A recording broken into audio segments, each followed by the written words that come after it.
Sancho worth 108 million? In as much as we want to blame United board, do you think 108 million, if let's say Arsenal they struggle for 45 million release clause for Thomas Partey, do you think Sancho is worth 108 million? To be honest, even with the board, because we want to get it from Carissa Ndolo and Ron. Let me be the first to go. United gave 90 million, and still, Let me be the first to go. Still Dortmund rejected. Don't you think they tried from their end, because they showed interest that they want Sancho? But don't you think 108 million for Sancho? Ndolo, what do you have to say? No, I mean, for a team that buys a fridge at 80 million, even 108 million is little money for Sancho. They should be paying at least 200 million. Can we get a bit serious? No? All right. Anyway, so to be frank, I think 120 million, especially for someone who is serious in the transfer window. Let's not talk about United, but a team that is serious in the transfer window, trying to get a player. Sancho for 120 is quite on the higher side, to be frank. It's quite on the higher side. You'd rather look for alternatives. Yes, because I feel like one of the big problems, especially for Manchester United, has been to spend money, quite a lot of money on players who don't make the cut. So if you look at, for example, Wan-Bissaka, 52 million. The big fridge, 80 million. Who is the fridge? Who is the fridge? Just for the sake of our fans.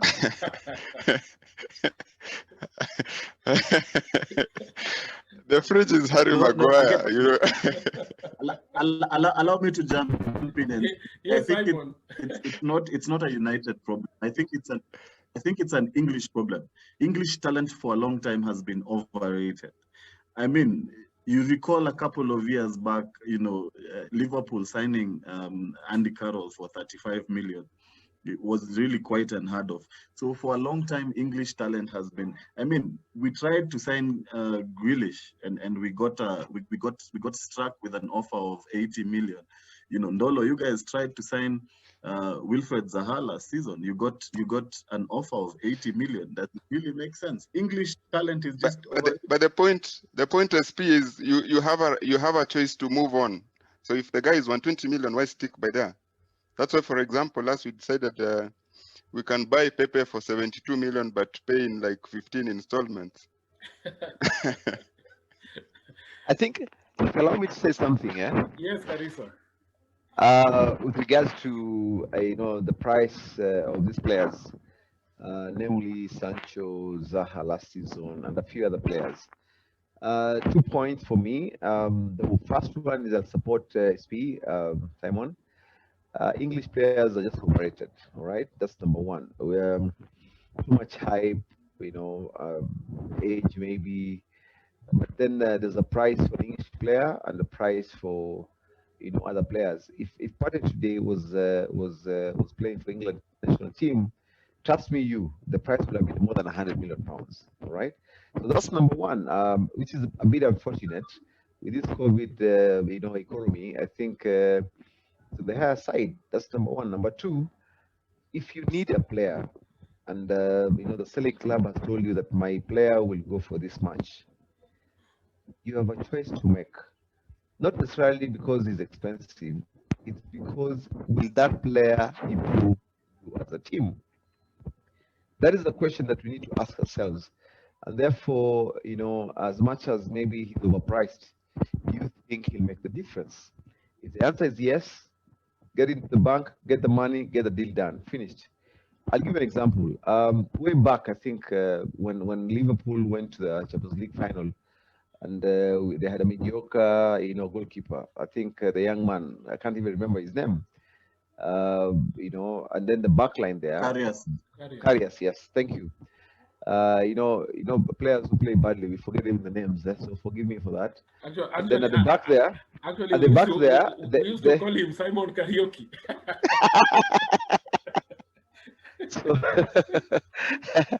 so, and then we had the defense leaking. What happened to Klopp? Klopp convinced the board that he needs Van Dijk. All right, he convinced the board that he needs a keeper. Van Dijk was going for how much? 75 million pounds. It was a lot of money back then. What happened? They convinced the board. The board gave the money. The following season, they were in the finals. They paid it. They won it. In fact, by buying Van Dijk already, the kind of money that they recouped by winning Champions League the following season, going all the way, I mean, it makes sense business-wise. So that's my point. Yeah, sometimes it's a give or take. You think this guy is expensive, but will he improve you? Is he the person you need? Partey, for example, we had negotiated, but then realize that this is the kind of guy who will fix the problem. So go there, look for the money, and pay and forget about it. That's how business is done. That's my view. Okay, Ron, with this pandemic, I'm almost giving 108. Carissa a standing ovation. 108 million. Yeah. No fans in the stadium. Teams are struggling. You can see clubs like Arsenal even sacking some of their staff members. Do you think 108 million for Jadon Sancho, was it worth? And did United try their best? Because they went with the offer of 90 million. Yeah, for me, Manchester United was one of the most vocal clubs about the negative impact of COVID. So point blank, Manchester United are broke. Yeah, so they could not pay out that kind of money for Sancho, because trust me, if it is Chelsea, if it were Chelsea chasing Sancho, you put your money on it that Abramovich would get his money. Point like it is assured. You see, the way the COVID hit the different finances of different clubs is different. For me, Sancho being worth 120 million, not for me. Unless you're going to have him for 7 seasons, 8, yeah.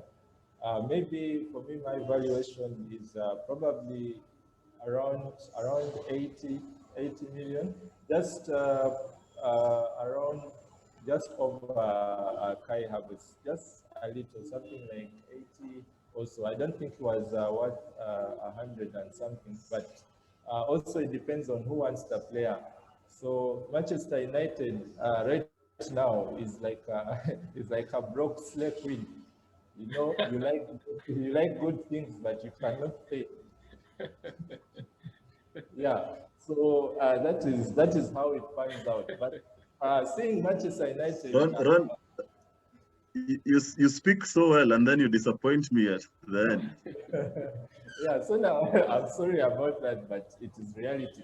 But you see, Manchester United, for me, if I'm to talk about their transfer market business briefly, I would also agree with Simon. The same vicious cycle of a new manager is backed. He has one probably average season, then very good season. Then he tells Woodward and his ilk that he wants this player, the other player, and then they are not backed. Then they get into that kind of pressure. Then they are sacked. When they are sacked, they sign the target of the other manager. Then they like the same thing like goes on and on. The same thing Simon was talking about. If you look at Manchester United, everyone knows that the defense was and still is a problem.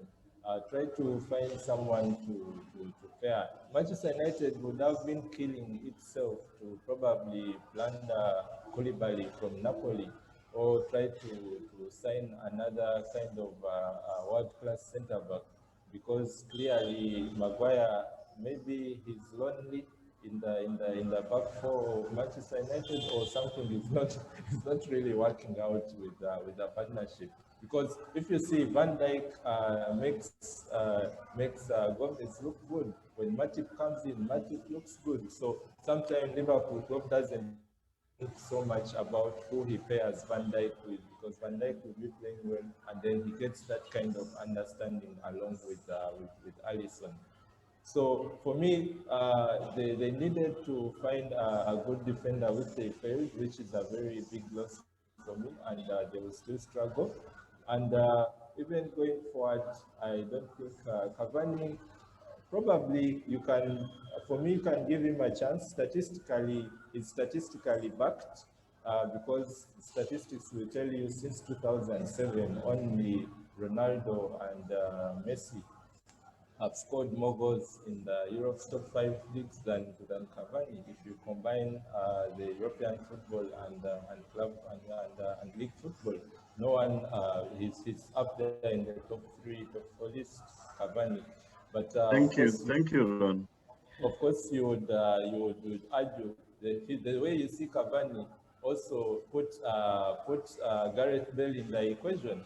For me, people will get excited about Bale, but these guys have been out of football for a while. We all know what they can do. They are what we call world-class players, and class for me is permanent. If they are given the right kind of environment and they settle in, you never know. And also, it's a push for the younger strikers. They can learn a lot from Cavani. If Solskjaer can try to get the balance right, probably he would be assigning like how we saw Ibrahimovic at Manchester United. Yeah, but the balance in the center of the park for me remains Manchester United's problem. Also, the other loss for Manchester United was not selling Pogba. They should have shipped out Pogba. Pogba, he's a good midfielder, but for me, if you have Fernandes, you have you brought in Van de Beek, you have Matic, you have McTominay. There are things McTominay and the other young boys are also afraid they are going to do that Pogba at this time is not going to do. Pogba is just playing, pulling moves in the midfield, losing the ball because he's Pogba, superstar Pogba.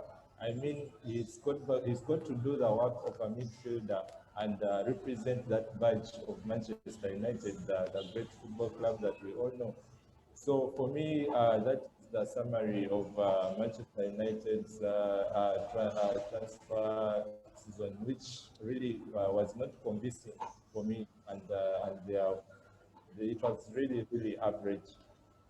Okay, as we are about to wind the show, which, if you are told the first 11 after the window has closed and the manager of that first 11, which will be your team? I'll start with Carissa. And the formation, assuming even you are the manager. But anyway, in this case, I want you to give me the first 11 plus the manager. The Well, the team manager of with the Premier League? Yeah, Premier League, EPL. You just pick well, the for me, first 11. I think without a doubt, we know who the coach is. Arteta, deputized by Ancelotti, and then in goal, I think I'll choose Martinez, and then Gabriel has to be there. Yes, Van Dijk has had a bad season, but still I'll have him there. In the midfield, I'll definitely have Caballos, and then I will look for. I'm struggling to get one player from Manchester, honestly. Maybe I'll go for Kane up front, Aubameyang, Salah,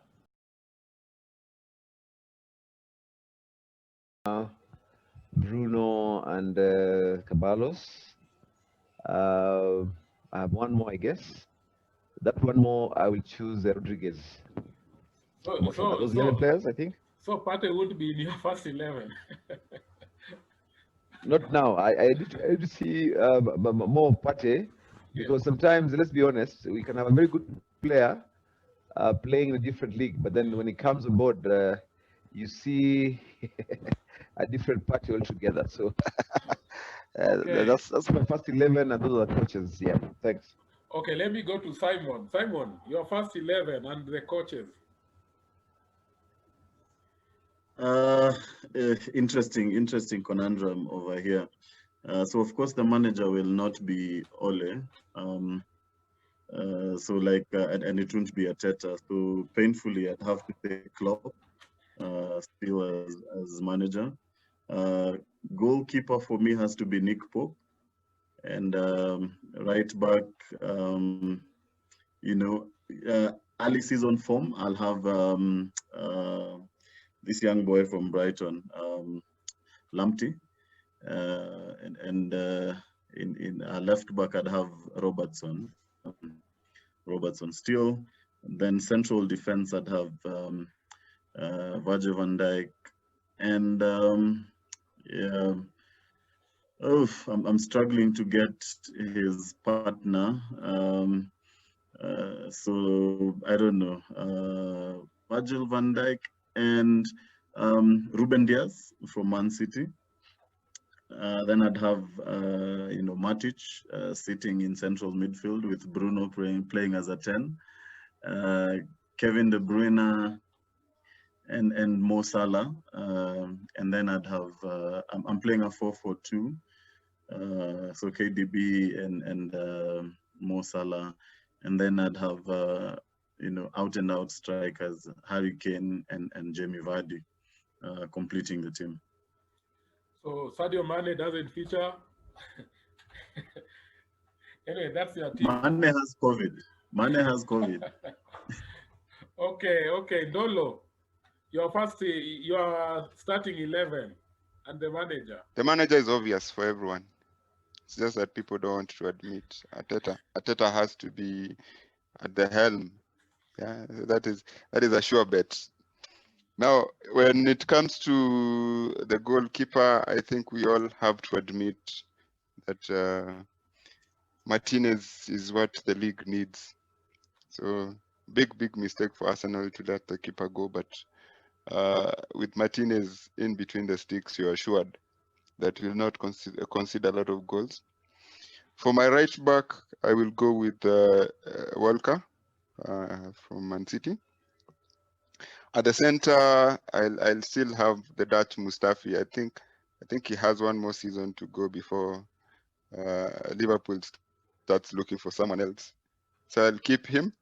But because I am not assured that he will be at that level, I'll make sure I bring in someone who can play at that high level. So I'll have Gabriel partner with him, just to ensure that whatever mistakes Van Dijk makes, Gabriel can correct. Then on the left, I'll have Robertson, very good attacking left back, probably the best in the world right now in terms of attack. At the center of the pack, we start partying, no doubt. Party starts after party, yeah. And just to make the party more entertaining, so my formation is a 4-2-3-1. So Partey and Thiago Alcantara at the center are the two pivot players, and then ahead of them you have the main man KDB, yeah, playing as a 10. On one side, the African king, you must have Mane on the team. On the other side, the best English player we have currently, Grealish, yeah. And then up top, I'll go with Calvert-Lewin. Very good physical striker. He will bring the goods. Yeah, so that would be my lineup. Okay, Ron. I'm surprised, Dolo, you don't have Auba. Now, Auba, I replaced him with Grealish based on form. So that's why. I need him to improve before he can get into my But team. but Oba is done. Oba since the big money sign is no longer there. 4%. No. Oba was waiting for the party to start. Okay, Ron. Yeah, for me, it's really difficult. But let me see. In goal, unlike everyone, Martinez would be on my bench, and I would go with the number 2 of Newcastle, Dalot. If some of you have watched the Newcastle games, he kept them in the game single-handedly. If you watch the Spurs game and the other game of Brighton and the other one, probably could have lost more. So he's made more saves than anyone, and he's not making anyone miss Dubravka, who was in that team. Probably Dubravka would find a transfer away if you watch Dalot in goal. So I have to go with Dalot. Then in number 2, I will play Castagna. Castagna is gifted. He can play left and right. But if you see he's been bombing forward, and he would be Lamptey doesn't make the cut for me. He's good, but he's hardly played 60 minutes of football because of probably the playing style. He's having to run so fast forward and back and getting kicked. He's still learning, but he's one for the future. So he'll be on the bench. He will be an understudy to Castagna for me. Castagna unrivaled for me in that position. Then in central defense, I would have Van Dijk. Forget that Villa game. Yeah, he's still the best. I'd play Van Dijk, and I would partner him with Mings. Mings for Aston Villa is mastered that defense very well. It's really impressed me. So I'll play the 2 there. Then in the left position, I would have Robertson. Robertson also very defensively solid. Again, forget that game of Villa. Solid, and then he goes forward quite very effectively, and he's contributed to Liverpool's goals. I think around 7 of the last 10 goals. Yeah. Then in the center of the park, I have a selection headache, but let me try to play out the property. I would have Alan, the Everton midfielder, the Brazilian, very solid in that position. And then I would play him with KDB in the center of the park. Then the other way, I'm going to have Salah, yeah, and then on the right, I would have Grealish. Then then I would probably play a 4-4-1-1 to accommodate a certain Rodriguez who has been magnificent. So he would play just behind Calvert-Lewin. So that would be my lineup. I missed the second striker. Calvert-Lewin. And the other one? James Rodriguez.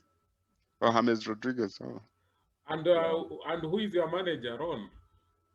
Yeah, my manager for me is going to be Ancelotti, Carlo Ancelotti. And then his assistant, I would comfortably have Dean Smith, the Aston. Dean Smith, yeah. Okay, gentlemen, that has been a great show. Good lineups, but from my take, I think you people are looking for teams for next seasons.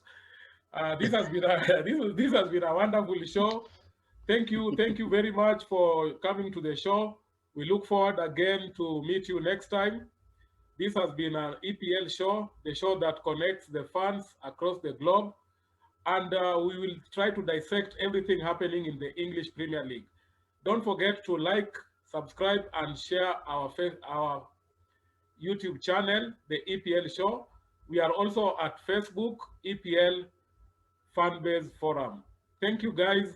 See you next time. Adios. Thank you.